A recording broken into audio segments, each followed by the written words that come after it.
20살 철수는 새로 만난 동기들과 인사를 나눕니다. 나이는 각기 다르더라도 친한 형, 누나, 동생을 맺고 친구처럼 수평관계를 지냅니다. 감정을 고르게 말할 줄 모르니 좋아하는 사람에게 고백하면 항상 차이입니다. 난생 처음 알바를 시작하며 타인과 일하는 방법을 깨우칩니다. 21살이 되니 어찌어찌 감정을 고려한 말하기 방법과 남성스러움을 터득하게 되고 여자친구를 사귀어봅니다. 대학생활을 완전히 적응한 지 오래라 후배들에게 조언도 건넵니다. 22살 철수는 군대에 가서 선임들과 수직 관계를 지냅니다. 상명하복의 조직구조를 난생 처음 겪습니다. 23살 저녁 곧 복학하니 그만둔 친구들은 전부 사라집니다. 괜찮은 누나한테 대시하지만 친한 동생으로밖에 안 보인다고 또 차입니다. 24살 슬슬 취업 준비를 위해 사회를 둘러봅니다.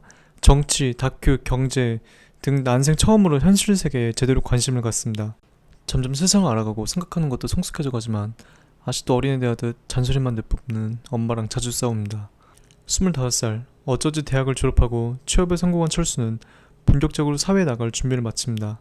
26살 그 어떤 변명도 개인적 관점도 통하지 않는 조직생활에 철수는 점차 적응해 나가며 그렇게 어른이 됩니다.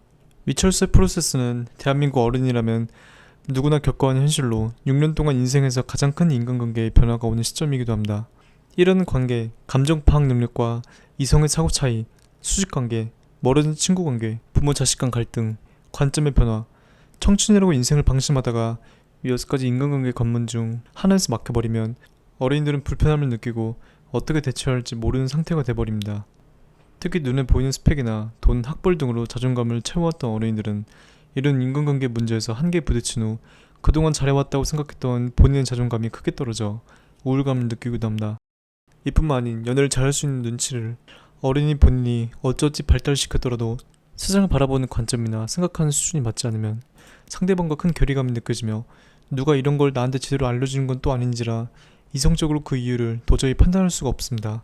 예를 들어 인간관계와 연애 문제는 눈에는 보이지 않는 부분에서 기인하기에 스스로 유튜브 같은 것을 찾아보고 내 자신을 바꾸는 과정을 꼭 거쳐야 원하는 결과를 얻을 수 있으며 이를 귀찮아하는 어린이들은 상당한 피곤함을 느끼고 그냥 흘러간 내 모습대로 세월을 보냅니다. 대학생활하며 관점은 어떻게 변화할까요? 신입생 때는 막 성인이 되었으니 고등학생 관점이었다가 2, 3학년 때는 대학생활에 적응 좀 하니 대학생 관점이 됩니다. 4학년 때는 취업 준비를 하며 사회 좀 둘러보니 사회적 관점으로 변하며 저학년 후배들과 정신 연령이 맞지 않게 됩니다. 1학년 때 봤던 대학 웹드라마는 4학년 때 보면 유치하게 느껴지고 1학년 때는 사람과 함께 있는 일이 너무나 당연해 새로운 사람 만날 기회가 부족할 것 같다는 생각을 아예 하지는 못하지만 4학년 때는 그 역시 하나의 과제가 되어버렸던 사실을 깨닫습니다. 1학년 때는 이성의 외면을 주로 보지만 4학년 때는 사람을 좀 알게 되니 내면이 보이며 1학년 때는 소개팅을 하면 과거 연애사를 상대방한테 말하는 게 문제될 일인가 라고 생각하지만 4학년 때는 혹시라도 상대방으로부터 마이너스를 받을까봐 굳이 입 밖으로 잘 꺼내지 않습니다.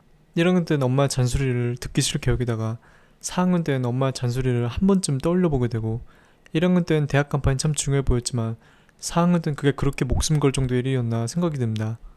이래도 대학교는 알고 보면 고등학생, 대학생, 어른 모두 섞여있는 집합체로 관점이 다른 소수는 관점이 다른 사람들과 술을 마시면 함께 있어도 외로움을 느낍니다. 그렇다면 점차 변해가는 이런 인간관계의 현실을 잘 대비하기 위한 가장 좋은 방법이 무엇일까요? 바로 본인의 사회적 판단력을 키우는 것입니다. 어린 나이에 사회적 판단력이 좋을수록 인간관계는 부드러워집니다. 항상 무언가를 크게 보니 어디 가서 사람 잘못 만나 어처구니 없는 과불관계가 되어버리거나 손해볼 일은 현저히 줄어들고 본인의 사회적 판단에서 벗어난 사람들을 스스로 고르고 대처할 줄 알게 되니 상처를 받거나 현타올 일 역시 크게 줄어 건강한 자존감이 형성됩니다. 예를 들어 군대에서 선임한테 여자친구 사진 좀 보여줘봐라는 말을 들었을 때 사회적 판단력이 부족한 대부분 어린이들은 생각이 짧으니 그저 윗사람 말은 무조건 따라한다는 생각에 예 알겠습니다 하고 냉큼 보여주거나 기분이 나빠 그 자리에서 싸우려 듭니다. 그러나 사회적 판단력이 높은 사람은 어떨까요? 후에 분위기가 어차피 나한테 흘러올 거 아니 제 여자친구 사진을 왜 보여줘야 합니까? 라는 식의 왜 그런 판단을 내려 나한테 그런 말을 했는지 오히려 상대방에게 대묻고 당황하게 만듭니다. 이렇게 되면 윗사람들에게 한 번 찍혀 초반에는 욕을 좀 먹더라도 만만한 후임이 아니라는 이미지가 잡혀 함부로 건드릴 수 없게 되며 시간이 지나면 똑똑한 인재라는 걸 소대원들이 알게 되어 생각 있는 사람들은 철수와 잘 지내려고 합니다. 이렇듯 인간관계는 알고 보면 나보다 사회적 판단력이 높은 사람을 함부로 건드릴 수 없게끔 설정되어 있습니다. 또한 사회적 판단력이 높으면 내가 하는 행동이 발전적이지 않은지 스스로 점검할 수 있게 되어 성장이 빨라지고 그런 멋있는 행동은 타인에게 듬직한 느낌으로 비춰지게 되어 동성에게든 이성에게든 인기가 많아집니다. 그런 대부분의 어린이들은 눈에 보이지 않는 본인의 사회적 판단력을 돌볼 생각은 아예 하질 못하며 이런 부족한 모습으로 사회에 그냥 나와버리면 상대방으로부터 내 모습은 애스기로 비춰집니다.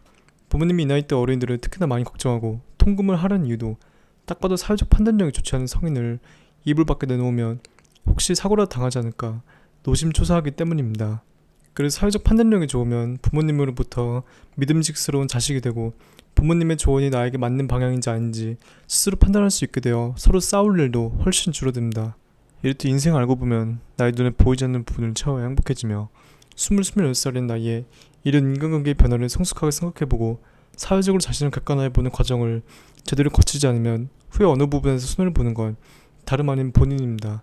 그렇다면 사회적 판단력을 키울 수 있는 가장 좋은 방법은 무엇일까요? 바로 글쓰기입니다. 글쓰기는 내 머릿속에 있는 생각을 직접 눈으로 볼 수 있게 해줘 스스로를 돌아보게끔 만들어주는 아주 좋은 수단이기 때문입니다. 대형기획사가 아이돌 연습생들한테 단순 춤 연습이나 체중 감량뿐만 아닌 작사나 신문 스크랩, 일기 같은 글쓰기 과제를 시키는 이유도 어린 나이에 스스로 사회적 판단력을 길러 대중이라는 인간관계를 성숙하게 사고해 볼 수 있게끔 하기 위해서입니다. 여러 형태의 글쓰기가 있지만 그 중에서도 블로그에 글을 써보는 걸 추천합니다. 누구나 어떤 소재로든 쉽게 시작할 수 있으며 타인이 볼 수 있는 공간이기에 굳이 어떤 요청 안 해도 피드백을 받을 수 있습니다. 나나 주변 지인들만 볼 수 있는 기록 형태의 글보다는 보다 넓은 표현의 사람들에게 좋은 이야기를 해준다는 마음으로 글을 만들어 봅니다. 예를 들어 오늘 어디 알바 면접에 갔다 왔으면 어디 알바 면접을 갔다 와서와 같은 기록적 느낌보다는 어디 알바 면접 후기와 같은 제목으로 상대방 입장에서 이런 걸 미리 알았으면 좋을 법한 이야기와 다수와 나의 관점을 충분히 비교해보며 그 면접은 어떤 느낌이 지는지를 보기 좋게 글로 써봅니다. 신기하게도 그 알바는 본인만 원했던 알바가 아니기에 정말 많은 사람들이 블로그에 찾아오며 주관적 성향이 강한 비객관적의 글이라면 무반응과 비판이 달리고 잘 쓴 글이라면 좋아요와 좋은 글 잘 봤습니다와 같은 댓글이 달립니다. 정당한 비판이 달리면 그 사람과 싸울 생각보다는 내가 어떤 문장에서 실수를 했는지 내가 왜 미처 그런 부분까지는 생각해보지 못했는지 돌아보며 스스로를 바꿔나갑니다. 이 과정은 사회에서 나와 의견이 다른 사람이 있더라도 타인의 심기를 불편하지 않게끔 대처하고 본인의 판단력이 부족하다는 점을 인정할 수 있는 사고력을 이어져 좋은 대인관계 능력으로 진화합니다. 예를 들어 사회적 판단력은 비판을 받는 방향이 나와 어떤 부분을 상충한지 스스로 생각해보는 자세에서 출발합니다. 대부분 악플을 보고 상처를 받아 중간에 그만두거나 아예 실행할 생각을 하진 않지만 블로그 글쓰기를 잘하는 사람은 타인이 인정해주니 일기보다 더 좋은 기억 효과가 나와 사건이 더 오래 기억에 남으며 좋은 내면이 가득 채워져 인생에서 후회할 일이 아주 많이 줄어듭니다. 어느덧 내면도 스펙처럼 노력해서 싸울 수 있다는 생각이 드는 때가 어른에서 어른 성장한 모먼트인지도 모르겠습니다. 오늘 영상 도움되셨으면 구독과 좋아요 부탁드립니다.